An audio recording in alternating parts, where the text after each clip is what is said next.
Mesdames, Messieurs, bonsoir. On se retrouve grâce à Midreshet Yehuda Manitou pour parler, bien sûr, de Torah, comprendre un peu mieux la paracha grâce au Teilim de la paracha, parachat Mishpatim qu'on va lire donc juste après Yitro, Shabbat prochain. Et grâce au Rav Shuraki, on va parler du Mizmor de la parachat Mishpatim, c'est le Mizmor numéro 72. Bechavadara.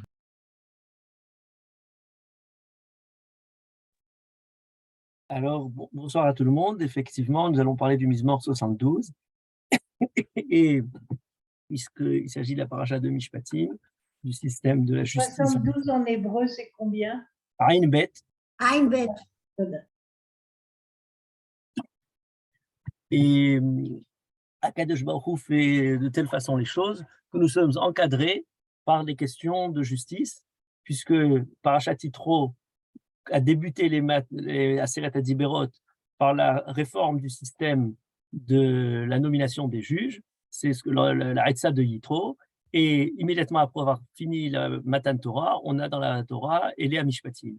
Et le Mizmor Aïn Bet de Tehilim, et s'il y a un Mizmor qui peut être par excellence le Mizmor qui traite du sujet de la justice et du rapport entre la justice et le roi, ou du pouvoir et de la justice, c'est le Mizmor Aïn Bet, puisque c'est le Mizmor qui commence Lishlomo Elohim Mishpatecha Lemelech Ten, Vetzitkatecha Leven Melech.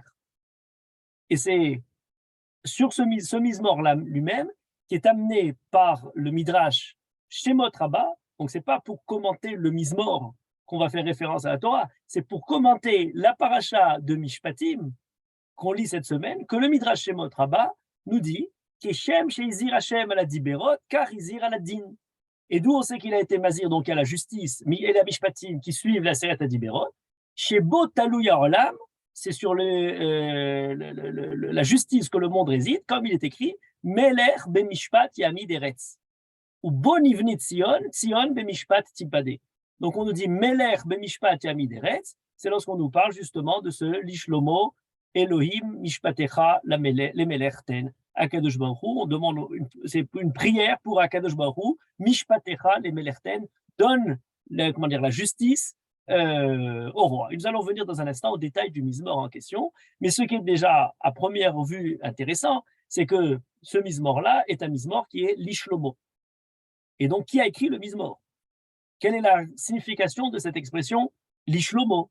Est-ce que l'Ishlomo, pardon, est-ce que ce l'Ishlomo, c'est l'auteur du Mizmor, ou c'est celui de qui on parle dans le Mizmor? D'après la majeure partie des commentateurs, Rashi, Rabbi Avraham ben Ezra, Rabbi David Kimhi, le Radak, Rabbi Ishea Ditrani, Rabbi Menachem Meiri, Perpignan, on a l'idée que ce Mizmor-là est écrit par David Améler en parlant de Shelomo, justement de son fils, en priant pour que Shelomo ait un cœur intelligent, la ville, la asot mishpat, la aniyim, puisque c'est ce que le Mizmor dit, Yeshpot aniyam, pardon, Yoshia livne vion, vidake oshek. Donc David Améler prierait pour Shelomo de façon à ce que Shelomo puisse obtenir la sagesse pour rendre la justice. Pourquoi c'est David Améler? Eh bien, parce que c'est à la fin de ce Mizmor-là, on va le voir, le Mizmor se termine, Kollu tefilot David ben Ishai. Kollu tefilot David ben Ishai, il faut dire Kollu, se sont terminées, c'est la dernière des prières de David ben Ishai. Donc c'est une prière de David pour Shelomo, et certains ont dit, justement au moment où il a, avant de mourir, donné à Shelomo le pouvoir en nommant Shelomo pour qu'il prenne la succession du royaume. Le pouvoir politique, pour Shelomo, signifie aux yeux de David la sagesse de pouvoir rendre la justice. Donc, première explication de l'Ishlomo Elohim Mishpatecha Lemelech Ten, qui par lequel le Mizmor commence, ce serait David Améler qui prie pour Shelomo. Mais on a immédiatement une deuxième explication, qui est celle du Targum Yonatan. Donc, c'est vraiment presque avant même les Parshanim eux-mêmes. On attribue à Yonatan ben Uziel, ou au moins le Targum araméen du Tanakh, selon le qui est ramené d'ailleurs ensuite dans beaucoup de Parshanim. Par exemple, Rabbi Yosef Hayoun, le grand commentateur du XVe siècle au Portugal, de Tehillim, nous dit c'est un Mizmor qui est écrit par Shelomo. Al Yedei Shelomo Ne'emar. et pas simplement pour David Améler à propos de Shelomo. Comme on a d'autres Mizmorim, on dit par exemple les David Adonai Ori Veishri. Les David Adonai Ori Veishri, c'est David Améler qui prie. Et donc, lorsqu'on dit Lishlomo, c'est comme si on avait écrit Mizmor Lishlomo. C'est un Mizmor qui est attribué à Shlomo. Pourquoi c'est très important? Mais parce que ce Mizmor-là rentre dans une continuité du Tanakh. Et ça, c'est toujours très intéressant d'essayer de retracer à travers ce qu'on sait dans les Nevim Rishonim, dans Shemuel ou dans Melachim, le moment où le Mizmor parle, l'instant particulier, le contexte, je dirais, historique de ce Mizmor-là. Or, de la part de Shelomo HaMelech, on a quelque chose d'essentiel, c'est qu'au moment où il va justement prendre le pouvoir, régner ensuite à son père, eh bien, il y a Akadosh Baruch Hu qui lui apparaît dans un rêve pendant la nuit, et il y a une prière de Shelomo à Akadosh Baruch Hu, où Shelomo demande justement à Akadosh Baruch Hu, Venatata le'avdecha, lev shomera lishpot. Ensuite, Akadosh Baruch Hu va lui donner justement lèvres chacham venavon, un cœur intelligent. Shelomo demande à Akadosh Baruch Hu une intelligence particulière, la sagesse, l'ishpot, pour rendre la justice. Et ça se termine en évoquant la qualité de David Améler qui le précédait, chez Allah lefanecha behemet ou bitzdaka, qui est su justement avoir la vérité, la tzedaka, la droiture dans la justice. Et de ce fait, le Mizmor, l'Ishlomo, Elohim mishpatecha lemelerten, serait rédigé par Shelomo, et on sait, le Talmud nous dit, que le livre de Télim a été rédigé par Asara Zekenim, et parmi les Asara Zekenim, on a Shelomo parmi eux. On a d'ailleurs des Mizmorim qui sont clairement de Shelomo, puisqu'on a, par exemple, dans les Shir HaMa'alot, on a Shir HaMa'alot l'Ishlomo, Im Hashem lo yivne bayit, qui est d'ailleurs très intéressant, parce que lorsqu'il s'agit de Shelomo, qui représenterait presque l'apogée, l'âge d'or de la Malchut, du royaume, du pouvoir, eh bien, on a une réflexion sur le pouvoir, justement.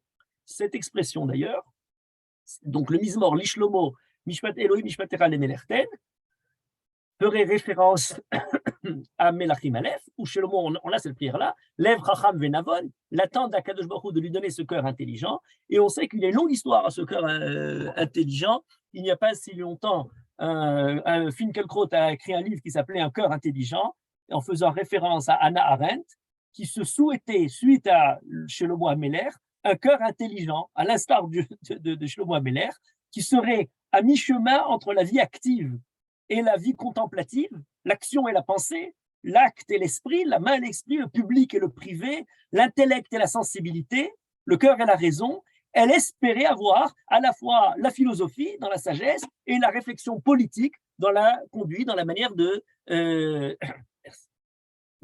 diriger les hommes. Soit dit en passant, Hannah Arendt a failli à la fois pour l'un que pour l'autre, puisque du côté du cœur, elle a failli pour de guerre, et c'est dire que c'est une tragique, plus qu'une erreur, un égarement des plus tragiques. Elle a ensuite essayé même d'essayer de justifier un peu les deux guerres, et d'autre part, pour l'esprit, elle a failli totalement en banalisant Eichmann. D'ailleurs, son livre, qui était La vie de l'esprit, elle a réussi à écrire le premier, La pensée, deuxième volume, Le vouloir, et elle n'a pas achevé, la mort l'en a empêché, le troisième qui était prévu pour parler justement du jugement. Donc, la sagesse de pouvoir appliquer la justice, discerner le bien et le mal, discerner toutes ces choses-là, c'était, inaccessible pour elle. En tout cas, pour revenir donc sur notre Mizmor, on a donc deux sens, deux directions premières, je dirais classiques, c'est ou David Améler ou Shelomo, mais ça peut être vu dans quelque chose de beaucoup plus général quand même. On a, à travers ce Mizmor-là, quelque chose d'important qui pourrait, je dirais, dans un premier temps, rajouter sur le texte de Melachim. On sait que lorsque David meurt, c'est le début de Melachim, le Perek Bet, on a l'héritage de David Améler à Shlomo, ou en tout cas plutôt les instructions que David Améler laisse à Shlomo. Les instructions de David Améler, c'est une liste de personnes à liquider. En fait, ce qu'il faut faire pour liquider. L'Oteret de Sevato be Shalom chez Ola. Alors, on nous parle plusieurs. Il y a Yoav ben Serouya qui a tué. Il y a Sim de Memilchama be Shalom. Il y a Shimri ben Gera. Ça, c'est du côté des méchants. On a Barzilai et Giladi, il faut les faire du Hesed. Enfin, on a toute une liste de ceux qu'il faut récompenser ou ceux qu'il faut punir. Et parfois, ça peut sembler prendre un aspect de vengeance. Le père est en train de mourir et il dit à son fils, voilà maintenant ceux qu'il faut liquider. Ou au moins, je dirais, de réel politique. Il faut savoir prendre conscience de qui c'est, comment dire, sont les bons, qui sont dangereux, qui peuvent menacer le pouvoir. Or, lorsqu'on lit le Mizmor à une bête, notre Mizmor, Elohim mishpatecha lemelech ten, vetzidkatecha leben melech, on comprend, on entrevoit ce que David Amelech a dit à Shlomo sous tout un autre jour. Il s'agit de l'application d'une justice et du tzedek. C'est pas du tout, comment dire, ni un esprit de vengeance, ni un esprit de liquider ou de règlement de compte, mais pas du tout. Lorsque Shlomo entrevoit la continuité du pouvoir de David Amelech, il va maintenant prendre la responsabilité de mener la justice dans le pays, et par conséquent, il doit savoir comment diriger et qui doit être puni ou non. Et ça d'ailleurs, ça va très loin, puisque le Midrash nous dit, mais c'est même pas Shlomo. Cette vision proposée par Shlomo, qu'on va développer dans un instant, est une vision qui va commencer peut-être avec Shlomo, ou par David Amelech, si on le lit avec David Amelech, mais elle va se perpétuer ad Melech HaMashiach, jusqu'à la venue du Mashiach, jusqu'à presque, je dirais, l'utopie absolue où il y a le pouvoir qui peut appliquer la justice de manière exacte, dans le bien, pour le bon, de façon éthique. Voilà plus ou moins ce qui est entrevu. Et c'est d'ailleurs la troisième proposition qui est faite par les commentaires. Je disais David Amelech, disait Shlomo, mais il y a certains qui d'ailleurs proposent les deux, puisque à la fois Avraham ibn Ezra, le Radak et le Méri, qui proposaient déjà les autres explications, nous disent non, lorsqu'il est écrit les Meler ou les Ben Meler, il y a deux, il y a le Meler et il y a Ben Meler, eh bien, ça parle de deux personnes différentes. On a d'une part le Meler, ou le Ben Meler, suivant ce qu'on l'explique, qui parlerait de Shlomo ou de David, mais on a, ou de Shlomo, pour parler du Ben Meler, fils de David, mais on a aussi l'Ishlomo, c'est le Melech HaMashiach. Shirashiri Macher Lishlomo, suivant une certaine lecture de Shirashiri, se lit comme étant le chant qui est fait en l'honneur du Mashiach. Et là, ça change complètement tout. Est-ce que lorsque le Mashiach arrive, on continue à entrevoir la justice de la même façon? Mishpatecha lemelerten, vetzidkatecha leven melech. Est-ce que lorsque on applique la justice, lorsqu'il s'agit du Mashiach, on entrevoit une justice telle qu'elle est faite par les hommes, ou elle passe à un niveau supérieur? Par exemple, ce qui est proposé par les Chachamim, on sait que Akadosh Baruch Hu juge sans avoir besoin de témoins pour pouvoir témoigner devant lui. Il est omniscient, il voit tout ce qui se passe. Il n'a pas besoin de faire l'atra est prévu déjà pour les hommes. Lorsque Akadosh Baruch Hu juge, eh bien, il est à la fois celui qui est le témoin, c'est à la fois celui qui juge, à la fois celui qui voit par les circonstances le bon et le mal, et par conséquent, on a une tradition qui entrevoit le Melech HaMashiach, où il est écrit, dans le Navi Yesharia, Va'ariho be'irat Hashem. Il va Va'ariho be'irat Hashem, comme si c'était le réach, il sent la Yirat Hashem, lo lemare enav yishpot, velo lemishma ozen yochiach, veshafat betzedek dalim. Il ne juge pas simplement parce qu'il voit ou parce qu'il entend, mais veshafat betzedek dalim, il a comme une intuition profonde de la justice, comme s'il avait une manière de détourner la justice ou d'arriver à la justice de la façon exacte, même si ça ne suit pas le cours normal de la justice. Et d'ailleurs, on sait que pour Shlomo lui-même, on n'a pas nécessairement l'application de la justice telle qu'elle est connue, puisque le Mishpat Shlomo par excellence, le fameux, les deux femmes qui viennent pour partager, et Shlomo partage l'enfant, c'est pas la justice, c'est pas les lois qui sont prévues dans aucun code. C'est l'intelligence pour juger de Shlomo qui se manifeste, et de cette façon-là, il arrive à trouver la manière, l'issue de ce différent le plus exact. De la même manière, il y aurait pour le Mashiach, Va'ariho be'irat Hashem. Il aurait comme une sorte d'intuition où il sentirait profondément le bien et le mal, qui est le coupable et qui devrait payer. Ce principe-là est important parce que même la fin du Mizmor, donc je reprends, on a l'Ishlomo, soit David Amelech, Shlomo Ben Meler, Shlomo Amelech, soit même le Mashiach. Ce serait un projet qui va commencer avec David Amelech, mais qui va aboutir jusqu'au moment du Mashiach. Et ça va très loin, puisqu'on nous dit à la fin du Mizmor, Kollu Tefilot David Ben Ishai. Je m'arrête un instant sur ce Kollu Tefilot David Ben Ishai, parce que souvent, d'ailleurs c'est même parfois mal lu, les gens disent Kallu Tefilot David Ben Ishai. Ce Kollu, c'est un binyan Poural. Le Kamatz Katan de Kollu s'est transformé en Kubutz, et donc on a ce Kollu, et qui est très différent de binyan Kal. Si c'était binyan Kal, on aurait Kallu Be'ashan Yamai, ce serait la destruction, Kilayon. Alors que lorsqu'il s'agit de Kollu, c'est comme on dit Vaïchullu Hashamayim Va'aretz, c'est l'aboutissement, c'est l'apothéose, c'est le moment où on accomplit l'accomplissement final de la création. Kollu Tefilot David Ben Ishai, c'est l'accomplissement final, c'est l'aboutissement de tout l'ensemble des Mizmor de David Améler. Les Mizmorim de David sont arrivés à leur aboutissement. Ce qui est très intéressant, parce que ce n'est pas du tout évident. Pourquoi est-ce qu'on est là au Mizmor Ayin Bet? On va continuer encore jusqu'au Mizmor Kufnun 150. Donc pourquoi est-ce qu'au Mizmor Ayin Bet, on dirait que c'est la fin des Mizmorim? Si vous comptez d'ailleurs, après notre Mizmor Ayin Bet, vous avez encore 18 Mizmorim qui sont attribués nécessairement à David, où David Améler lui-même est écrit en tête du Mizmor. Et de toutes les façons, même avant, ce Mizmor Ayin Bet, il n'y avait pas que David Améler non plus. Deuxièmement, pourquoi il s'agirait d'une prière? Encore autre question, pourquoi est-ce qu'on parlerait ici de David Ben Ishai? Il est évoqué dans tout le livre de Télim, dans les 87 fois où le mot David apparaît, c'est la seule fois où David Ben Ishai apparaît. Pourquoi? Alors, il y a plusieurs réponses, mais, alors là, par exemple, la Gemara nous dit, toutes les Mizmorim qui ont été écrits dans le Mizmor Télim, Kollu Tefilot David Ben Ishai, Kol Altikri Kollu, et là, Kol Elu Tefilot David Ben Ishai. Même ce que David Améler n'a pas rédigé, Kol Elu, même ceux-là, toutes ces Mizmorim de Télim, elles ont été rédigées par plusieurs auteurs, elles sont toutes de l'esprit de David Ben Ishai. C'est intéressant. Mais ça ne répond toujours pas à toutes les questions que j'évoquais tout à l'heure. Alors certains ont dit, c'est le dernier Mizmor que David Améler a rédigé dans sa vie. Ce n'est pas nécessairement le dernier Mizmor qui a été mis dans le livre de Téhilim.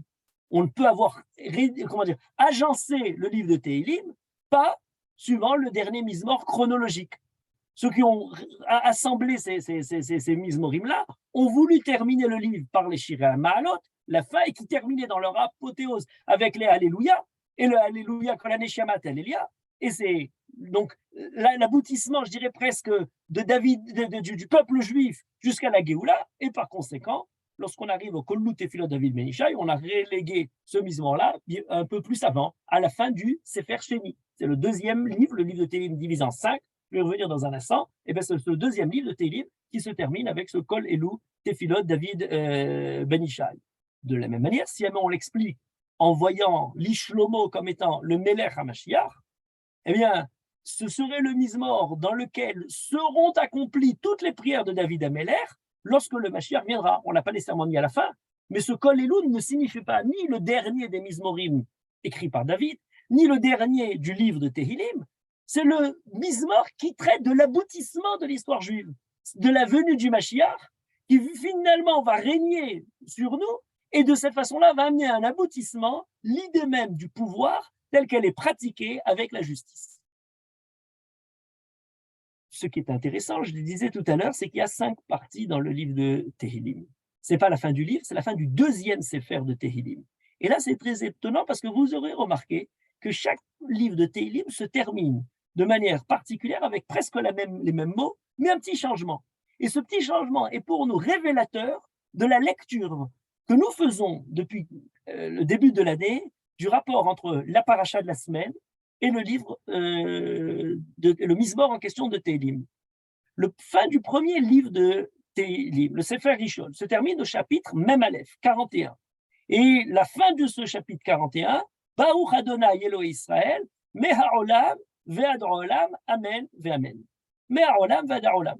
Ça évoque, je dirais, l'éternité. Le deuxième livre, Sefer Sheni, Baruch Adonai Elohei Israël, Rose Niflaot Levado, ou Baruch Shem Kevodo Le'olam, Ve'imale Kevodo El Kol Haaretz, Amen ve'amen. J'explique. Les 5 livres de Téhilim correspondent aux 5 livres de la Torah. Et la fin de chacun des livres de Tehillim doit être étudiée en relation avec le livre, le Chumash en question de la Torah. Par conséquent, lorsqu'on lit par exemple le premier livre de la Torah, le livre de Bereshit, qui pourrait se couper d'une certaine manière, selon laquelle, si on coupait la Torah simplement en 2 livres, eh bien on aurait d'une part de la création du monde jusqu'à la sortie d'Égypte, qui prendrait son accomplissement avec le don de la Torah, qui se terminerait avec la paracha de Mishpatim, qui conclut le Matan Torah, et ensuite on a le Mishkan et la suite d'Israël dans le désert. Et on aurait d'autre part le Mishkan, les différentes pérégrinations du peuple juif dans le désert jusqu'à la mort de Moshe, qui ferait la deuxième partie. Là, c'est beaucoup plus raffiné. On a le premier livre qui nous dit Baruch Adonai Elohim Israël, Me'arolam ve'adar olam. Lorsqu'on nous dit Me'arolam ve'adar olam, ce serait le début de la création du monde depuis que les temps ont existé, donc depuis la création du monde, ve'adar olam jusqu'à une autre sorte d'éternité. Le mot olam étant bien entendu pas simplement dans le sens géographique, le premier sens de olam dans le Torah, dans le Tanakh, c'est l'éternité. Mais olam, il a toujours été là, ve'adar olam pour l'éternité. Oui, mais notre éternité qui apparaît, c'est celle du don de la Torah. Et celle-là, on a dans le livre de Shemot. Or, le deuxième livre de Tehillim se termine Baruch Adonai Elohei Israël. Alors, on a encore Israël et particulièrement la naissance du peuple juif dans le désert, en Égypte, au début du livre de Shemot.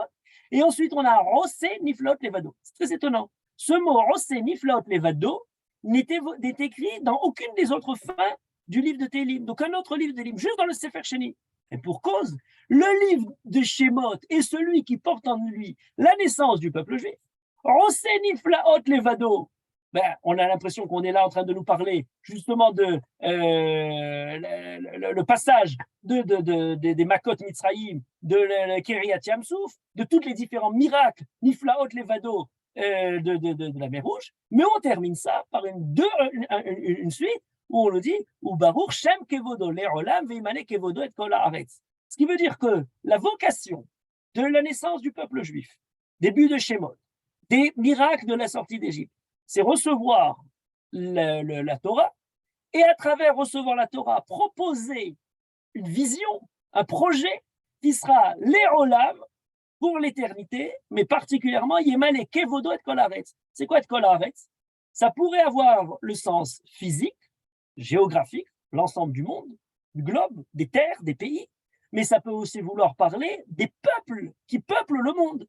Et dans ce sens-là, ce serait un projet pour le peuple juif, mais qui, à travers la Torah, mais qui aurait une retombée presque universelle à travers la façon dont ça pourrait résoudre un problème que tous les peuples se posent. Et quel est donc ce problème? Et là, on tombe sur notre Mizmor Ayin Bet. Le problème central du Mizmor Ayin Bet, Elohim Mishpatecha Lemelech Ten, est comment est-il possible d'associer, de concilier le politique représenté par le roi et l'éthique, la morale, la justice représentée par le Mishpat et par les juges. Est-ce que ce sont 2 domaines, 2 sphères absolument inconciliables? Est-ce que ce sont 2 sphères qui sont vouées à se faire la guerre l'une avec l'autre? Est-ce qu'il y a possibilité de réfléchir avec peut-être une utopie dans laquelle ces 2 sphères-là pourraient un jour arriver à s'associer, à arriver à une certaine paix ensemble? Sur ce point-là, on pourrait écrire, alors on pourrait parler des heures, parce que c'est un sujet essentiel, fondamental, toute l'histoire du monde peut-être se résume là. Quelles sont les différentes options? On en a 2 grosses. Celui qui a développé ça de manière très claire, rapide, mais qui a donné l'esprit de toutes ces choses-là, c'est le rabbin Ben Amozeg, dans son livre La morale juive et la morale chrétienne. Morale juive et morale chrétienne. Dans ce livre Morale juive et morale chrétienne, il nous présente de manière très claire comment les différentes religions, il s'agit du christianisme et de l'islam, se sont partagées de manière presque totale, aux antipodes les uns des autres, l'une de l'autre, sur cette question-là. Pour le monde chrétien, eh bien, il y a une séparation fondamentale entre le politique et le religieux, rendre à César ce qui est à César et rendre à Dieu ce qui est à Dieu, pour une raison fondamentale, c'est que dans le projet chrétien, eh bien, il n'y a aucun projet politique. Il n'y a aucun projet pour une société ensemble. Il y a un projet pour l'ensemble de l'humanité, au-delà des nations, en ayant aboli les nations, en ayant aboli le pouvoir, et on a le royaume des cieux, une envolée angélique en sortant du monde qui est assurée pour celui qui est le croyant, celui qui pratique la morale et la religion. Donc il y a d'un côté la morale et la religion, mais de l'autre côté, il n'y a rien pour contrebalancer cet état de choses. Et le drame de l'histoire, c'est que, début du IVe siècle, lorsque Constantin adopte la religion chrétienne, les chrétiens qui n'avaient pas prévu de gérer le monde politique se retrouvent avec un empire sur les bras. Et il faut maintenant, faire quelque chose, mais il n'y a pas de programme pour tout ça. Et c'est de là qu'arrive la séparation fondamentale entre les deux. Dans le meilleur des cas, dans le pire des cas, c'est l'Inquisition, c'est l'utilisation du pouvoir séculier pour essayer d'imposer les valeurs de la religion, quelque chose de totalement étranger par la conception juive. Ça a provoqué, à la fin du XIXe siècle, la séparation, suite à la Révolution, la séparation de l'Église et de l'État. Mais ça a d'autres versions, des versions plus raffinées. À l'époque même où le pouvoir est encore en place, religieux et politique, vous avez Machiavel qui est dans cette même ordre d'esprit, l'utilisation cynique des moyens de l'État pour le bien-être, pour la survie, pour la persévérance du souverain dans son royaume. Voilà une première position. La position qui, de manière essentielle, sépare, et je dirais pas simplement sépare le politique du religieux, mais complètement abandonne le politique du point de vue de la vision religieuse. Il n'y a pas de droit religieux chrétien. Le droit canon s'occupe des relations à l'intérieur de l'Église. Il n'a pas un droit qui soit un projet pour la société. Le droit des dégâts, le droit des contrats, le droit civil qu'on a, je veux dire, de manière essentielle, presque, la plus grosse partie de la réflexion juive sur la halakha. Deuxième excès opposé, c'est celui qui est présenté par l'islam, où c'est pas la séparation, où c'est pas l'abandon du politique par le religieux, mais tout est politique. Tout le religieux est entièrement, pas déborde, mais a complètement rentré dans le religieux, et on obtient l'extrémisme, le fanatisme, dans lequel on utilise tous les moyens du pouvoir pour justement, par la guerre, par la force, par la violence de l'État, pour pouvoir mener à bien la vocation religieuse. Ces deux groupes-là, chacun en prenant l'excès opposé, sont à l'opposé l'un de l'autre, et la Torah se trouve en son milieu. À savoir, c'est ce que présente le Rabbi Ben Amozeg dans Morale juive et Morale chrétienne, il y a d'une part, dans la Torah, deux directions qui se proposent. D'une part, une réflexion sur le religieux, les croyances, la pratique religieuse, mais il y a d'autre part une réflexion sur le politique, tout ce qui concerne la société, tout ce qui concerne le droit. Tous ces deux aspects sont là. Alors, ils s'entrelacent, ils ont parfois des relations particulières, mais ils sont distincts les uns des autres, avec des autorités différentes. Il y a d'un côté le roi, il y a la justice, il y a les Kohanim, et il y a différents pouvoirs qui, justement, alors on réfléchit à la fois sur chacun séparément, et à la fin, on a chacun, les différentes relations réciproques des uns vis-à-vis des autres. Je dis très généralement, il faudrait bien entendu étudier, je vous convie à aller approfondir toutes ces idées-là plus profondément dans le livre du Rav Ben Amozeg. Voilà donc notre Pérec, Aïn Bet 72 de Télim, nous parle justement de cette jonction où tout d'un coup, le chapitre peut-être le plus, où l'idée politique, le pouvoir, le royaume est là, de manière essentielle, nous présente le rôle du roi. À quoi sert justement ce pouvoir politique?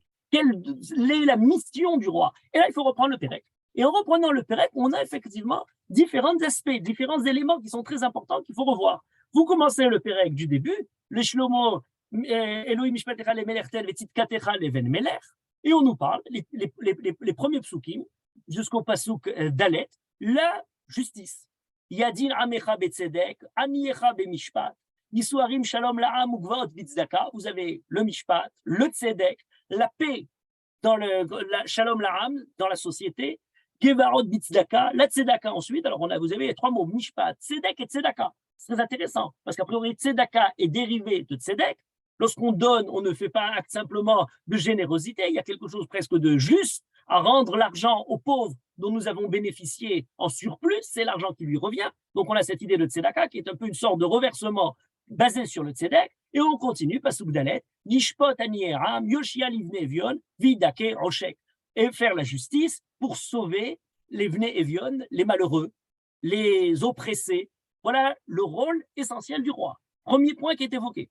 On a là Ensuite, on nous présente en deuxième partie la grandeur de ce pouvoir. Si le pouvoir voit son objectif, sa finalité, comme étant justement d'appliquer la justice, le tzedek, le mishpat, à amener le shalom dans leur âme, plus la tzedaka, alors effectivement, il y a la bracha qui est sur le roi. Yiraouchaim shamesh, vifnei dordorim. Tout le monde va avoir la crainte d'Akadosh Baruch Hu ou du roi, c'est selon les commentateurs. Yered kematar al-ges, on a la bracha. La bracha, le shefa, sur le peuple juif, avec comment dire, un rappel au fur et à mesure, pasuk Zayn par exemple, Yifrach beyamav tzadik, verov shalom et belidai. La conduite du roi à une beracha qui ne se traduit pas simplement par le côté politique de la chose et la bracha matérielle, mais elle-même, elle permet d'éveiller la justice chez les sujets du roi. On devient plus juste avec un pouvoir aussi juste que cela, et qui prend en particulier, et ça c'est les psukim qui suivent ensuite, lorsque vous avez après au pasuk,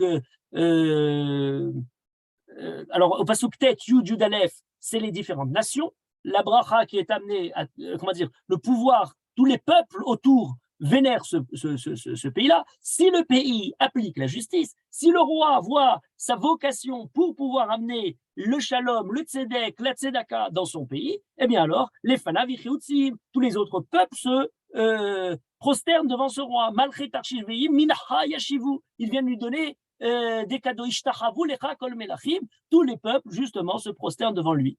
Mais on continue, on revient. Alors là, c'est très intéressant parce que les Parshanim ont différentes lectures de ce pasuk. Kiatzil evion meshavea, pasuk Yudbet.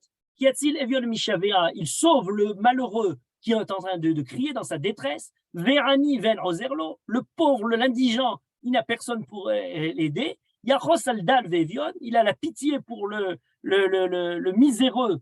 Venafshot evionim yoshia. On parle de Yeshua, Yahos, des notions qui ne sont pas nécessairement de la justice. Il s'agit de faire la justice, mais aussi le tzedaka, le chesed. Et c'est une idée essentielle parce qu'elle revient chez tous les Nevi'im. Vous avez, à propos d'Yirmiyahu, lorsqu'il voudrait nous parler de la Géoula, elle arrive le jour où le roi fera Mishpat ou Tzedaka, Ba'aretz. C'est les phrases de Yirmiyahu. La justice et la tzedaka, et la générosité, la bonté. Yeshaïa parle Veshafat Betzedek Dalim. Encore une fois, le Mishpat pour les malheureux. Mishle, alors c'est chez le mot encore une fois, Chesed Ve'emet Yitzteru Meler. C'est par le Chesed d'une part et le Emet, la droiture, la justice, la vérité, Shteishamer Yitzteru Milachon Notzer, ce qui va protéger le roi. Vesarat Bachesed Kiso. Et le Chesed est celui qui peut affermir le trône du roi. Voilà la première lecture, une lecture qui nous présente la justice et la tzedaka, qui nous permet d'avoir l'autorité sur l'ensemble des peuples et qui donne à l'intérieur de le shalom entre les différentes, les malheureux, les indigents, les oppressés à l'intérieur du pays. Rabbi Avrami Ben Ezra a une lecture encore plus profonde de ces psukim-là, de Yud-Bet à Yud-Dalet, où on a l'impression qu'on est en train de parler des malheureux, mais il nous dit, mais alors attendez, au début du Pérec, en pasuk Dalet, on a déjà parlé, Yishpot Anieram, Yoshia Livne Evion, Vidake Roshek. On a déjà dit qu'il sauvait les malheureux. On a besoin de reprendre à Yudbet, Kiatzil Evion Meshavea, Ve'ani Ven Ozerlo. On a l'impression qu'on revient sur les pauvres. Explication de Rabbi Avraham Ben Ezra, non. On a parlé des pauvres en pasuk Dalet. On est passé à parler aux différentes nations. Et ensuite, pasuk Yudbet, Yud Gimel, Yud Dalet, on nous parle de la politique extérieure. Vous voyez que c'est très large. On nous parle de la politique extérieure. Et Rabbi Avraham Ben Ezra nous dit, il est en train de faire la justice, pas simplement à l'intérieur de son pays, mais autour des différents peuples. Yatzil, lorsqu'il est écrit Yatzil Evion Mishavea, c'est qui ce Evion? Melech Evion. Lorsqu'il y a un Melech Evion qui vient demander l'aide à ce Melech du peuple juif, eh bien c'est celui qui va l'aider. Ve'ani ven ozerlo, s'il y a un Melech Ani, ve'achos saldal, s'il y a un roi qui est dal, Evion minarmim. Le rôle du Melech HaMashiach n'est pas simplement d'apporter le shalom, le tzedek et le mishpat pour le peuple juif, mais pour l'ensemble des nations. Un des chachamim, je le dis rapidement parce qu'il faudrait l'étudier longuement, un des chachamim qui avait très bien compris ça, Rabbi Chalfon HaKohen de Djerba, au début du XXe siècle, le plus grand chacham de Djerba du XXe siècle, tous les grands rabbins de Djerba sont ses élèves. Il a, après la Première Guerre mondiale, écrit un projet international. Alors il en avait deux, un projet d'abord, comment doit marcher l'État juif. Ça, c'est l'État juif version Rabbi Khalfon de Djerba, ça c'est pour le peuple juif, avec 13 raisons pour lesquelles nous avons déjà, avec la déclaration Balfour et San Remo, déjà vu les Nitzotzot de la Géoula qui sont apparus. On n'a pas attendu la création d'État d'Israël, bien entendu aussi la création d'Israël, il donne 13 raisons pour lesquelles la Géoula a commencé. Mais à côté de ce côté national particulier pour le peuple juif, Rabbi Khalfon HaKohen a un projet international pour qu'il n'y ait plus de sang versé par les nations, pour arrêter les guerres, et il a inventé plus ou moins tout ce qui tournerait autour des Nations Unies. Il faut avoir un certain gouvernement international, avoir une organisation de la santé, avoir une organisation économique, avoir une cour de justice internationale qui, bien entendu, doit se trouver à Yerushalayim, puisque c'est Mitzion Tetzetorah, Dvar Hashem Yerushalayim, et c'est le peuple juif qui a les clés pour pouvoir envisager ce côté universel des nations. Voilà l'esprit qui évoque ce misement-là de Tehillim et qui part du côté personnel particulier pour rejaillir sur l'ensemble des nations dans ce projet de pouvoir du Mélech. Et c'est là qu'on arrive à quelque chose de plus profond. On reprend le passouk de départ. L'ishlomo Elohim mishpatecha lemelerten vetzitkatecha leven melech. Alors pourquoi est-ce que là il y a écrit mishpatecha d'un côté, tzitkatecha de l'autre, et ensuite on nous dit melech et ben melech. Vous voyez, une sorte de parallèle qu'il faut, arriver maintenant dans le détail, dans le côté plus exact de la chose. Alors, certains Chachamim, par exemple Rabbi Avraham ben Ramor, un des grands commentateurs de Tehillim du XIVe siècle en Espagne, nous écrit dans son commentaire, le Mishpat, c'est le côté du Din, et le Tzidkatecha, c'est le côté du Rachamim. Donc, il y a les deux aspects. On en a parlé il y a quelques instants. C'est pour essayer d'éviter l'utilisation de la justice en opposition à la tzedaka. Là, ça devient quelque chose de très intéressant, parce qu'on commence à sentir des choses. Est-ce qu'il ne pourrait pas avoir l'utilisation sous la façade de la justice, aller contre la notion de tzedaka? Est-ce qu'il n'y a pas, dans un système de justice qui semblerait marcher de manière exacte, malgré tout, la déformation, la profanation, la diffamation de tous ceux qui ne peuvent pas justement accéder à cette justice-là? Les indigents, est-ce que la possibilité d'y accéder est pour tout le monde? Est-ce que tout le monde a la possibilité de payer les différents hommes de justice qui permettent justement d'accéder? Est-ce que la possibilité d'avoir des contacts, avoir une certaine, un réseau est donné pour l'ensemble de la population? Est-ce qu'il n'y a pas des couches sociales qui seraient défavorisées?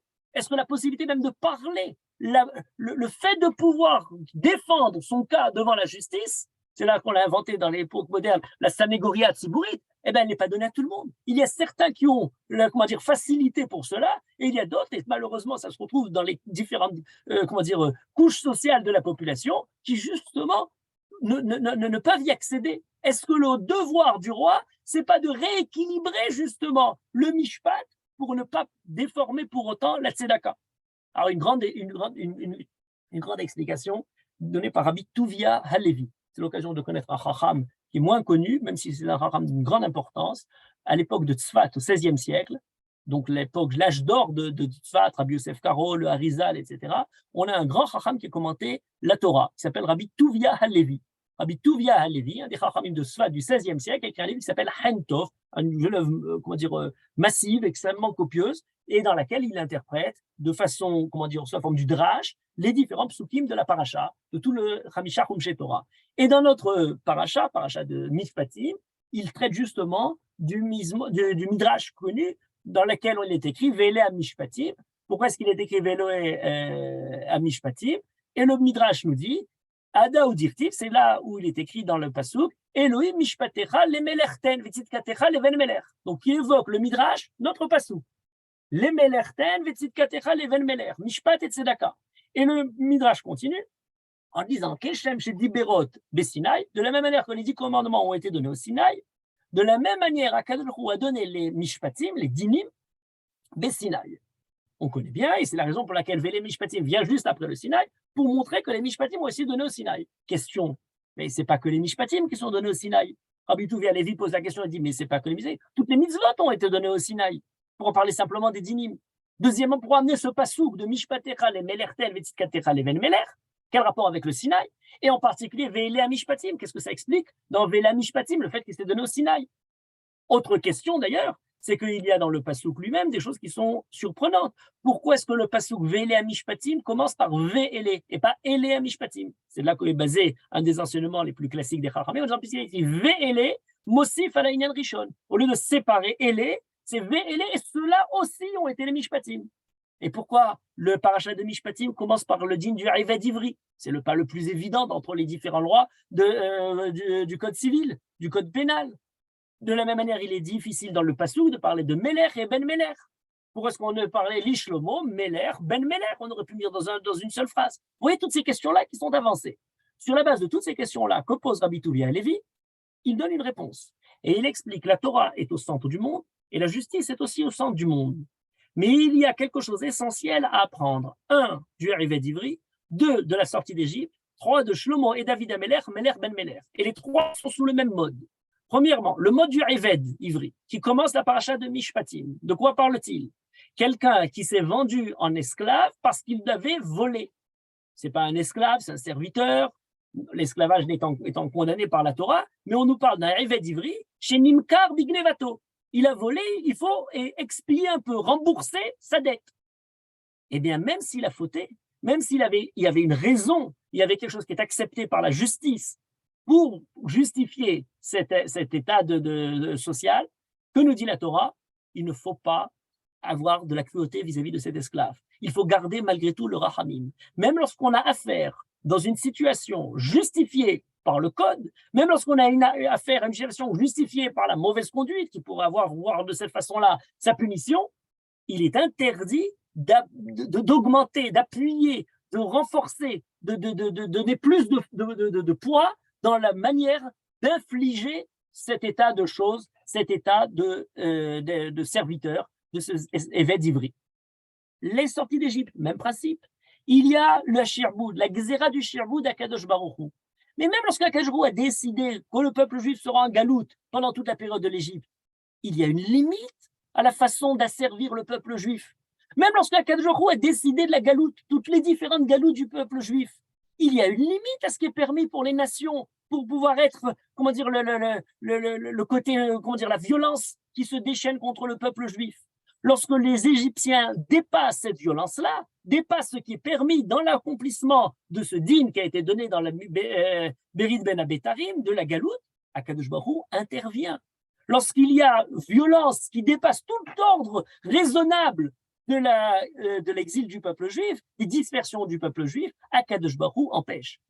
David Ameler et Shelomo, le roi Meler, David, Ben Meler, Shelomo. Mais il y a une justice dans ce qui se produit après la faute de David Ameler. Avec Maaseh Bathsheba, l'enfant meurt. Il y a quelque chose, un prix à payer de quelque chose de très grave qui s'est produit. Peu importe la façon dont on l'explique, de quel angle on le voit, il y a le mishpat qui est assévi. Malgré tout, Akadosh Baruch Hu donne une limite à la justice pour permettre au tzedek, à la tzedaka d'apparaître. C'est pour cette raison que Shelomo, le deuxième enfant, va quand même bénéficier de la royauté. Ce que dit Rabbi Tuvia Levi, c'est que les différentes occurrences de ce midrash, de ce mizmor, de la sortie d'Égypte, de David Ameler, toutes nous mènent vers une direction. C'est la manière de concilier le mishpat et la rachamim et le chesed, le mishpat et la tzedaka. Mishpatecha le melerten, avec David Ameler, Akadosh Baruch Hu donne la punition par le mishpat, par la justice. Vitzitkatecha le Ben Meler. Ben Meler, c'est Shelomo. Père Shelomo, il y a un peu de tzitkatecha, pas simplement de tzedek, mais de tzedaka. Ces trois événements, la sortie d'Égypte, le serviteur Eved Ivri et David et Shelomo représentent ces trois aspects différents. Et d'ailleurs, ça va très loin parce que ça s'explique après par les Chachamim sur cette même ordre d'idées de différentes façons. Par exemple, quelque chose de totalement surprenant, j'allais dire presque sidérant, on a un des grands Chachamim, un des grands piliers de l'étude de la Gemara dans les pays d'Ashkenazim, notamment en Pologne et en Lituanie, Rabbi Ariel Leib Heller, celui qui a écrit le Kritzot HaChoshen, Avnei Miluim, des monuments de l'étude des yeshivot en ce qui concerne le Kritzot HaChoshen, le Choshen Mishpat, Avnei Miluim, le Even HaEzer, les commentaires du Shulchan Aruch. Or, dans l'introduction de son livre Avnei Miluim sur le Even HaEzer, il évoque une idée totalement sidérante. Quelle différence entre un pouvoir qui passe de père en fils qui est hérité comme Shlomo vis-à-vis de David Améler, ou un pouvoir qui est entièrement déterminé par la volonté du peuple. C'est très intéressant, c'est le débat, comment dire, universel, toute l'histoire du monde, on passe de l'un vis-à-vis de l'autre. On ne veut plus justement népotisme ou autre façon de recevoir le pouvoir par le sang. Oui, mais on y perd quelque chose, dit le Rav Eiler, quelque chose de très intéressant.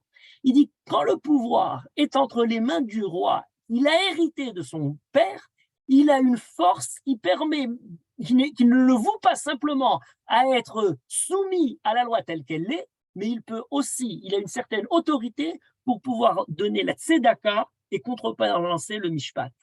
Alors que quand il s'agit d'un pouvoir qui est entièrement déterminé par la volonté du peuple, eh bien, ce qui précède le roi, c'est le code, c'est la loi qui a été déterminée, et le roi, il est soumis. Et c'est par cette soumission vis-à-vis de la loi qu'il est dépendant et qu'il ne peut pas tout le temps appliquer la tzedaka, la compensation du chesed vis-à-vis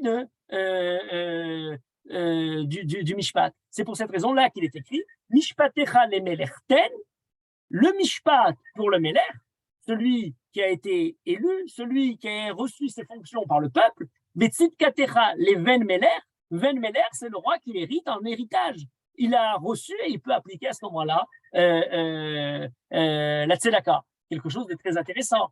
Quelque chose qui est original, puisqu'après on pourrait penser quasiment à l'inverse, mais en tout cas, on aurait deux notions dans cette lecture des choses. D'une part, le chesed, d'autre part, le mishpat, qui est lié, qui est fonction de la mise en place du souverain. Or, presque à la même époque que le Rav Aryeh Heller, fin du 18e, début du 19e siècle, on a un autre Chacham, Rabbi Avram Antébé, de Aram Sové, l'un des grands Chachamim d'Aram Sové. Aram Sové, c'est Alep, en Syrie, au 19e siècle, qui a écrit un livre de Moussar, qui s'appelle Chochma ou Moussar.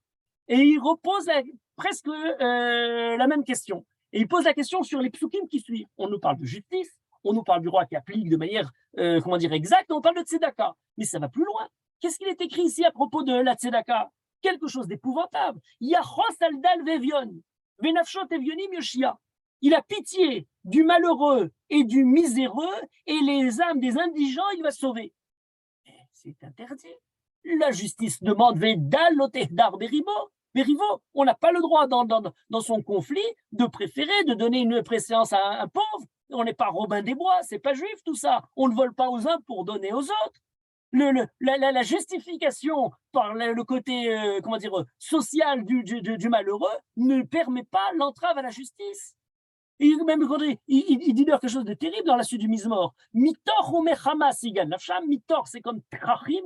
Trachim, c'est toutes ceux qui essayent de voler mes Hamas, de leur dérober. Il va les sauver.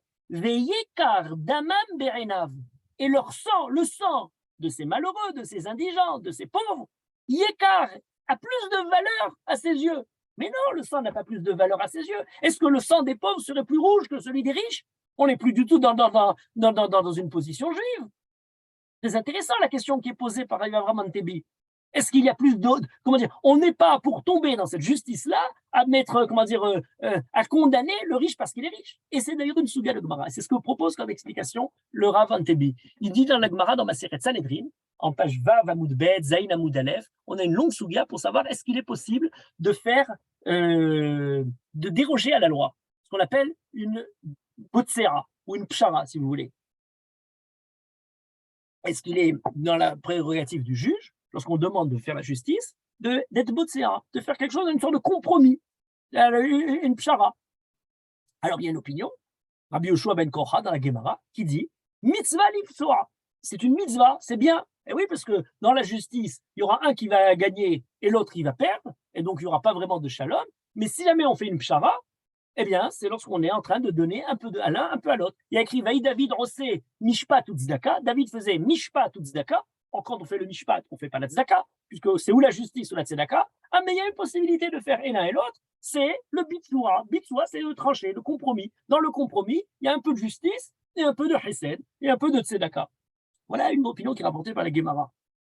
Les autres Chachamim s'opposent de manière totale, pas du tout. Lorsqu'on a demandé de faire la justice, il faut faire la justice. Le Tanakama, d'ailleurs, dans cette Baraïta, ne dit pas du tout. Lorsqu'on a demandé de faire la justice, il est interdit même de déroger à ça. Et qu'alors, pourquoi il est écrit Vaï David Osé Mishpat ou Tzedaka? Réponse extraordinaire. David Améler faisait le din. Dan et adin, zika et azakai, chayev et achayav. Sans voir, il s'agit d'un pauvre, il s'agit d'un riche, il y a des circonstances atténuantes. On ne va pas dérober au riche parce qu'il est riche, si jamais l'argent lui revient. Dan et adin, zika et azakai, chayev et achayav. Il donne raison à celui qui est chayav, à celui qui est zakai, d'après la justice.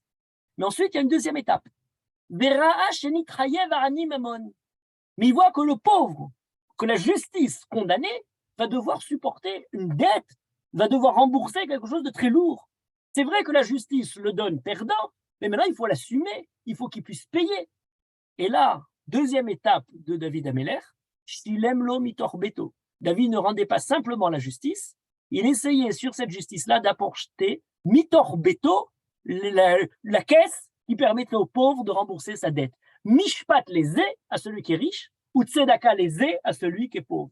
Et voilà comment se déroule dans notre mise-mort lorsque Shelomo Améler, on nous dit Yadin Amecha Betzedek, il juge par la justice le tzedek, ça c'est le mishpat où il y a le tzedek. Parfois, si ce sont des gens riches, on peut leur faire la pshara pour que le père, mais pour les animes, des fois la pshara est mauvaise, parce que même ce compromis le reste dans la difficulté d'assumer même une part de la dette. Et c'est pour ça qu'il écrit Va'ani Echa B'Mishpat, c'est que pour ces animes, une fois qu'ils ont subi le mishpat, il leur fait ensuite, David, on sait mishpat, tzedaka, il leur ajoute finalement la tzedaka qui complète pour eux le mishpat. Parfois, il vaut mieux même le din véritable que la pshara, et ensuite, la pshara peut parfois, au contraire, être, en faveur du riche. Et de cette manière-là, il arrive en fait à faire le din et le rachamim. C'est pas contre le din, c'est un complément au din. Parfois, la justice exacte doit s'appliquer dans le tribunal, mais on doit avoir à côté de ça une autre manière de pouvoir arriver à la raison exacte, à ce qui est adéquat dans ce cas-là. Et ce point-là se poursuit dans les psukim que je lisais tout à l'heure, au début du Mizmor. On nous parle tout d'un coup de la Yirat Shamayim qui arrive, Yirauchaim Shamesh, Pasuk He, Velifne Yariach Dordorim, Yered Kamatar Alges, Kirvivim Zarziv Aretz. Là, on nous parle de la Yirat Shamayim qui apparaît lorsque le roi se conduit de cette manière-là, avec le soleil, jusqu'au Lifne Yariach, jusqu'au soir où la lune tombe, où la lune arrive, de génération en génération. On a comme une vision un peu presque utopique où finalement tout arrive. Le shalom, Verov Shalom ad Beli Yariach. Ad Beli Yariach, ça veut dire jusqu'au moment où le monde sera complètement usé, il n'y aura plus de lune, c'est-à-dire pour tout le temps. Tout le temps que le monde existe, on arrivera finalement à voir le shalom, la yirat shamayim. Oui, mais ce n'est pas tellement évident, parce qu'au contraire, et c'est là que proposent certains commentaires, en disant pourquoi il y a une shemesh velifnei yareach. Il y a deux aspects de la chose. Il y a un aspect évident, clair, lumineux, comme le shemesh, et qui apporte splendide l'éclairage sur les différents problèmes de la société, mais il y a parfois l'ifnei yareach. L'ifnei yareach, dans la nuit, lorsqu'il ne reste que l'éclairage et la nuit du manière générale et ce symbole-là de la lune, c'est parce que ce n'est pas simplement l'idée de l'intime, c'est parfois peut-être le moment dans lequel tous les méfaits sont possibles, tous les crimes sont permis. C'est le moment où on a beaucoup plus d'hésitation pour voir apparaître la justice. C'est le moment où on risquerait de se dire, puisque justement, il y a dans le moment de bonheur, de joie, de clarté dans la journée, le mishpat qui apparaît, oui, mais est-ce que dans la nuit, dans le moment dans la détresse, dans le moment de guerre, dans les épreuves, dans les états, dans la violence, est-ce qu'il y a encore possibilité de sauver quelque chose? Et là, l'explication est très intéressante. Lorsqu'on peut appliquer dans la journée, c'est le bien, c'est le bon, c'est le chesed, c'est la ahava. Mais lorsqu'on arrive le soir venu, c'est lorsque tout d'un coup on arrive, les Mekoubalim disent c'est la midat hadin, et on a besoin de quelque chose d'autre pour compenser, c'est le mishpat, le tzedek. Et je l'explique d'une autre façon. On avait posé à Lévinas la question, est-ce qu'on peut faire marcher le monde? Pourquoi ne pourrait-on pas faire marcher le monde simplement avec le chesed, avec la hava, mais version chrétienne? Aimez-vous, et puis on a résolu tous les problèmes. Il répond, si on n'était que deux, eh ben ça suffirait. On pourrait demander à l'un des deux de totalement faire abnégation sur lui-même. Mais le problème, c'est qu'il y a une tierce personne. Et pour la tierce personne, la ahava manifestée vis-à-vis de l'un risquerait de provoquer pour lui une injustice terrible. Et le mishpat arrive, la justice est nécessaire parce qu'on est trois, parce que la société existe. Et c'est au moment que la société existe, c'est-à-dire au moment où il n'y a plus la clarté des différentes relations entre les personnes, qu'on ne peut plus se satisfaire simplement de la hava, on a besoin de rajouter le penchant, l'équivalent l'équilibre entre la hava et la yira et la mishpat, entre le mishpat et la tzedaka. Mais je crois qu'à travers ça, il y a encore une autre manière de voir les choses, et je voudrais terminer par ce principe-là, parce que c'est le problème qui est essentiel.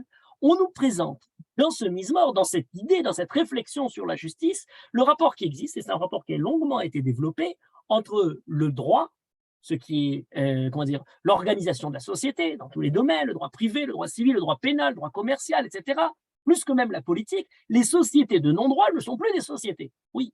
Mais ensuite, il faut distinguer deux choses. Et parfois, on ne précise pas la différence entre ces deux choses-là. Il y a, lorsque le droit s'applique, le légal et le juste. Et le légal et le juste ne sont pas toujours en bonne entente l'un avec l'autre. Le légal, c'est ce qui est soumis aux lois. C'est ce qui, justement, donne l'application de ce que la loi permet. Mais le juste, qui vient a priori de la justice, est parfois en décalage vis-à-vis du légal, ou le légal décalage par rapport au juste. Il fut un temps où il était légal de torturer les accusés pour qu'ils avouent. Il était un temps où il était légal de résoudre les problèmes par le duel. On n'a jamais vu ça chez les Juifs, mais c'est quelque chose qui a été pratiqué. Et on pourrait faire une liste énorme de tout ce qui a été légal à une certaine époque. Les lois font que l'on juge les hommes. Mais lorsqu'on cherche à chercher la justice, le tzedek, ce qui est juste et pas simplement ce qui est légal, il faut se mettre à juger les lois, à être au-dessus justement des lois pour savoir et réfléchir quelque chose d'autre. C'est qu'à la fois le légal et le juste ne sont que des retombées de ce qu'Akadosh Baruch Hu inspire à l'homme dans l'inspiration de la justice, du mishpat et du tzedek.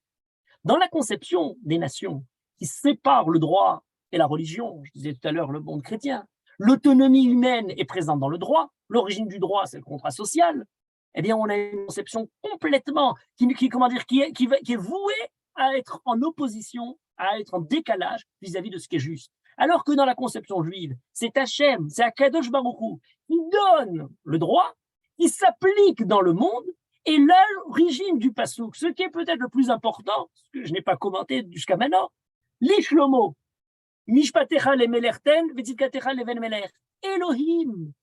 Le deuxième mot du mizmor, c'est l'ishlomo, Elohim, Akadosh Baruch Hu, dans sa version juste, le nom du Midat ad-Din. Elohim mishpatecha lemelerten, vetzidkatecha leven meler. La possibilité de veshafetu et ha'am mishpat tzedek, c'est parce qu'il est d'abord donné le côté transcendant, le côté vertical de l'origine de la loi.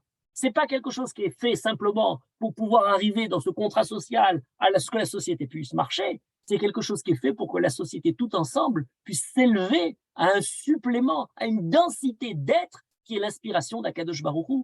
C'est pour que, ce que dit le Ran et d'autres Chachamim, pour qu'on puisse à travers le Mishpat, la question est la suivante. Pourquoi on a besoin du droit, de la justice, pour que la société puisse marcher? Très juste. On a besoin d'organiser la société. Et pourquoi on a besoin de la société? Et pourquoi on a besoin que la société marche?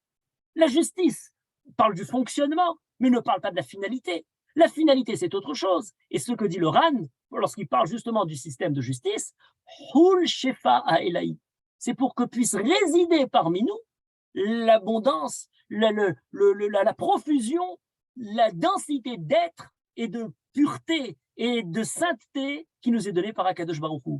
Or, à la différence des nations, ça ne passe pas par la vie contemplative, ça ne se passe pas par une vie qui se retrait, qui est en retrait du monde, qui pense à dans un acorette dans le désert. Ça passe par le fait de réfléchir à résoudre les problèmes humains, terrestres et pragmatiques dans la justice.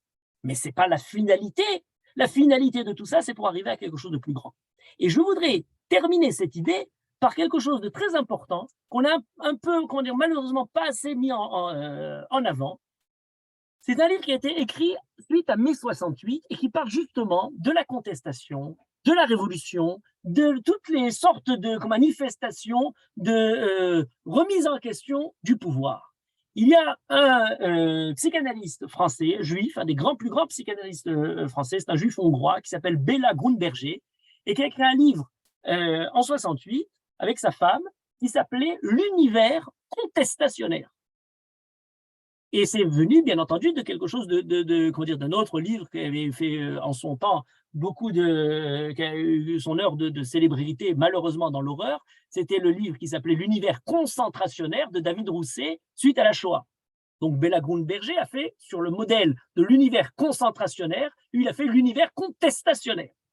Et le sous-titre du livre est très intéressant. Ça s'appelle l'univers contestationnaire ou les nouveaux chrétiens. Ah là, c'est très original. D'ailleurs, c'est un livre qui a tellement été, à contre-courant de la contestation, de la révolution de 68, de tous les mouvements contestataires, qu'il a été obligé de le publier, pas de son vrai nom, Béla Grundberger, mais d'un autre nom, sous le pseudonyme d'André Stéphane. Celui qui a qu'une vingtaine d'années qu'il a été réédité avec le véritable nom de l'auteur. Or, sa thèse essentielle, fondamentale, qui devrait être longuement réfléchie sous le côté juif, puisqu'il s'agit des nouveaux chrétiens. La contestation et la révolution sont... Alors, il s'agit d'un psychanalyste, un juif hongrois, mais qui est un des grands psychanalystes. Alors, il va voir ça sous le côté psychanalyste. La contestation et la révolution sont des expressions du complexe d'Édipe, du meurtre du père. Mais il y a une différence majeure entre la révolution et la contestation. Dans la révolution, on essaye de réaliser au-delà du monde tel qu'on a, tel qu'il est, en y introduisant un nouvel élément, de changer complètement le monde. Il y a un projet dans lequel on essaye de réaliser au-delà du monde le projet, justement, qui va à contre-courant du pouvoir actuel.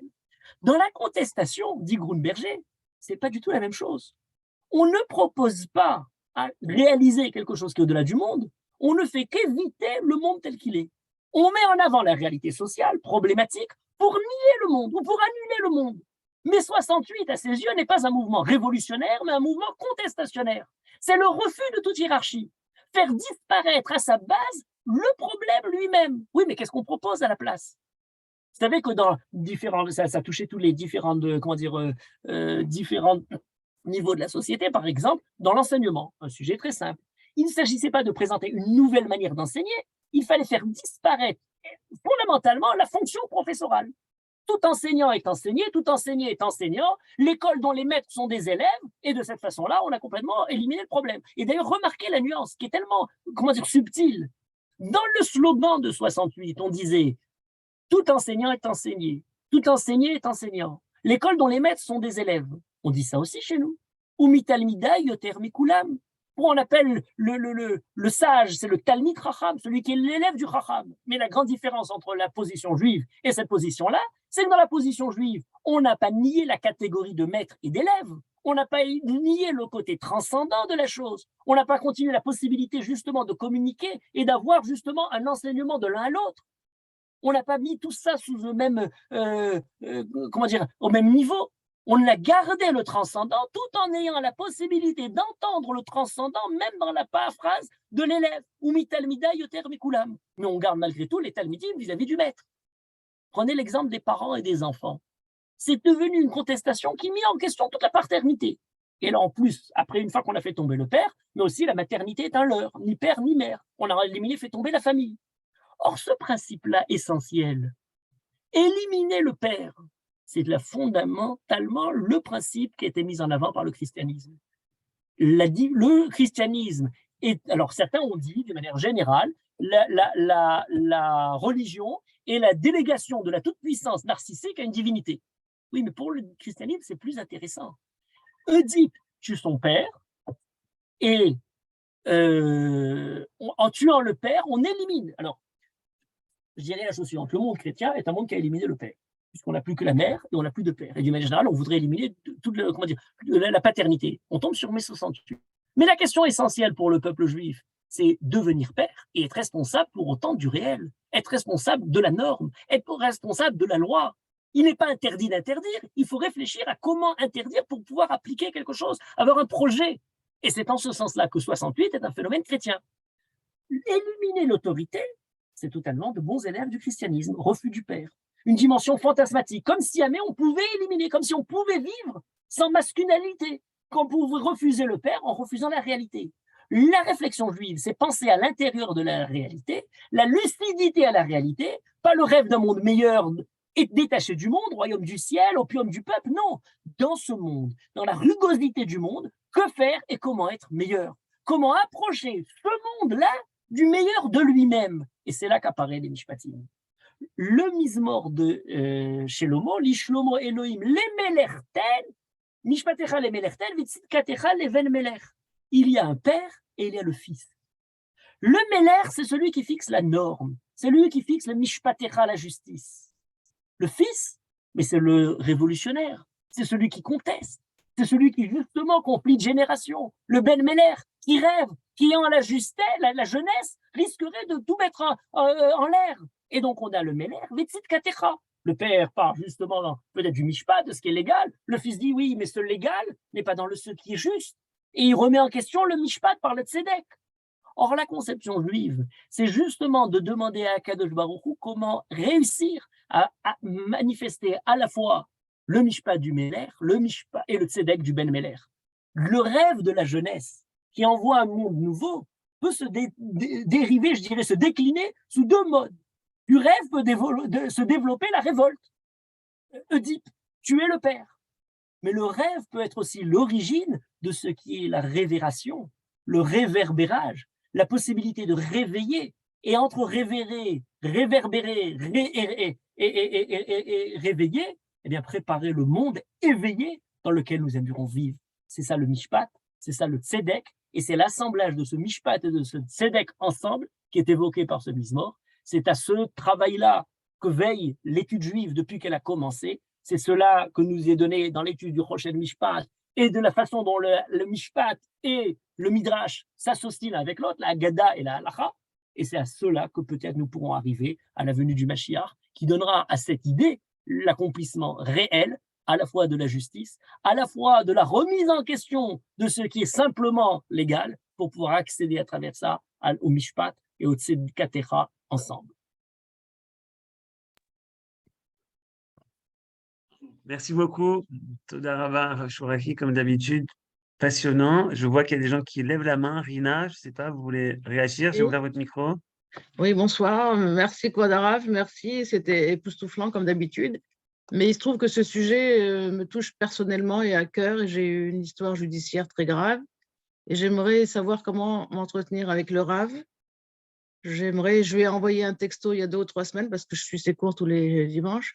Mais je ne sais pas comment avoir une réponse personnelle. Alors, on ne vous entend pas, Rav. Il n'a pas de téléphone portable, le Rav, mais bon. Non, Oui, vous pouvez communiquer mon mail et mon téléphone.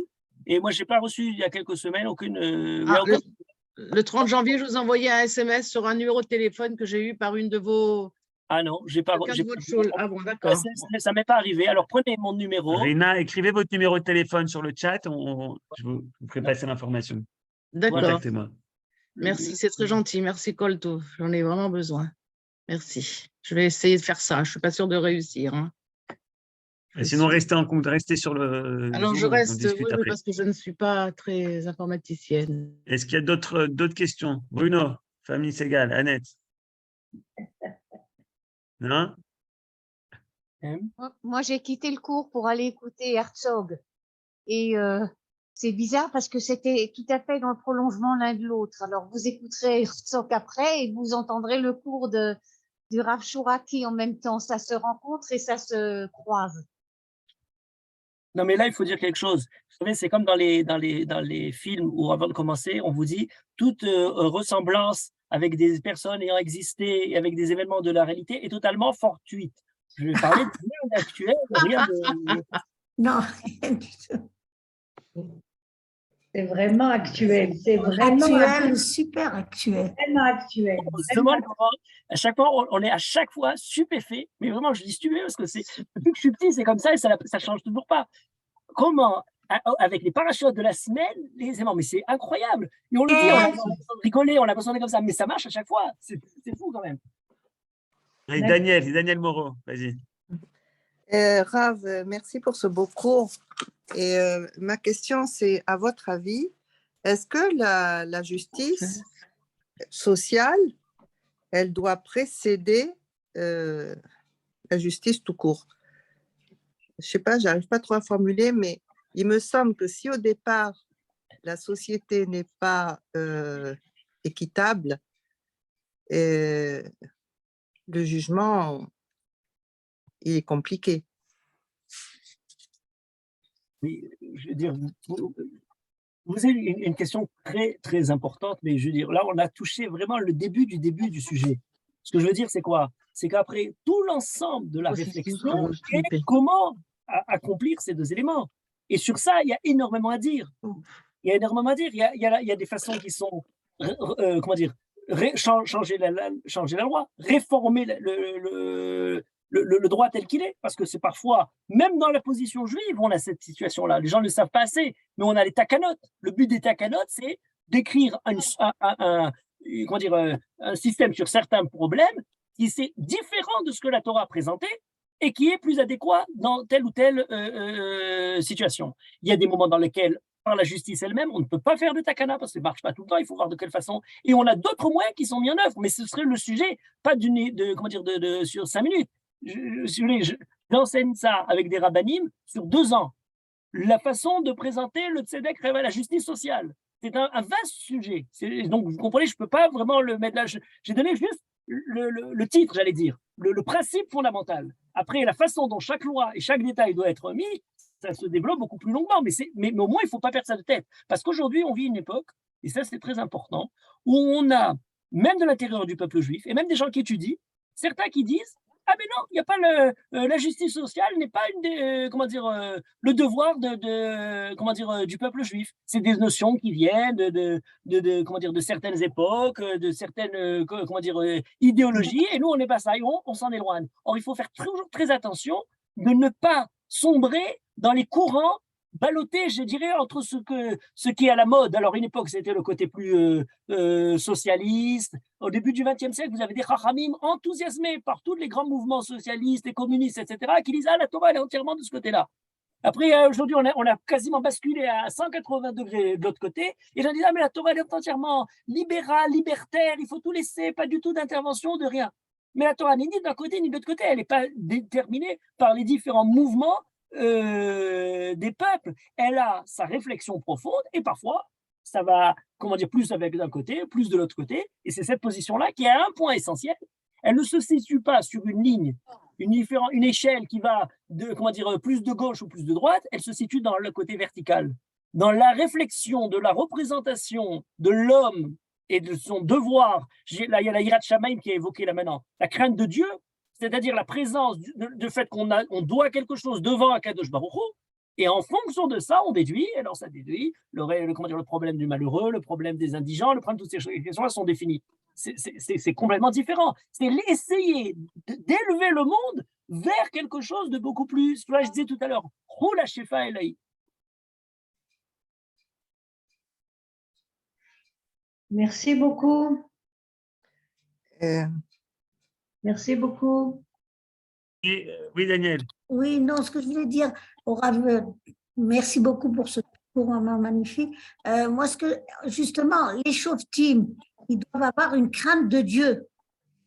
Yere Elohim, Anchemet, Yere Elohim, Solebat. Bon, là, il faudrait faire surtout ce que ça, c'est la semaine dernière. Hein, mais non, mais j'ai dit, alors comment faire pour que, je parle de actuellement, qu'est-ce que ça veut dire la crainte de Dieu pour les Shoftim? Je veux dire, ça veut dire beaucoup, mais déjà, ça veut dire ne pas se prendre soi-même pour Dieu. Ah oui, d'accord. C'est déjà le début. Avoir la crainte de Dieu, c'est savoir que ce n'est pas nous, Dieu. Et ça, ce n'est pas toujours évident pour tout le monde. Et pour revenir à notre paracha, alors comment est-ce qu'on peut interpréter le niveau de l'esclave, du serviteur, et toutes les lois qui sont un peu différentes par rapport à lui et par rapport à l'ivri, l'esclave ivri, enfin. Vous posez une très bonne question, je le dis très rapidement, mais c'est un long sujet, alors je le fais très rapidement. Ce qu'on appelle Eved Ivri n'a avec l'esclave que le nom en commun. C'est un abus de langage. Il n'a rien d'esclave, c'est plutôt quelqu'un qui est un employé. Et d'ailleurs, on déduit beaucoup des lois du travailleur sur la base du Eved Ivri. Simplement, la différence du travail, c'est qu'il a été quand même, par le fait d'avoir été volé, etc., pour rembourser sa dette, il y a quelque chose qui l'accroche un peu plus qu'un travailleur normal. Mais autrement, les lois du travailleur sont présentes. L'esclave cananéen a la notion d'esclavage. C'est une notion qui n'est pas voulue par la Torah. Ça, c'est très important. Parce que beaucoup de gens disent, oui, mais ça existe. Oui, mais dans tout ce qui est écrit dans la Torah, La polygamie existe dans la Torah.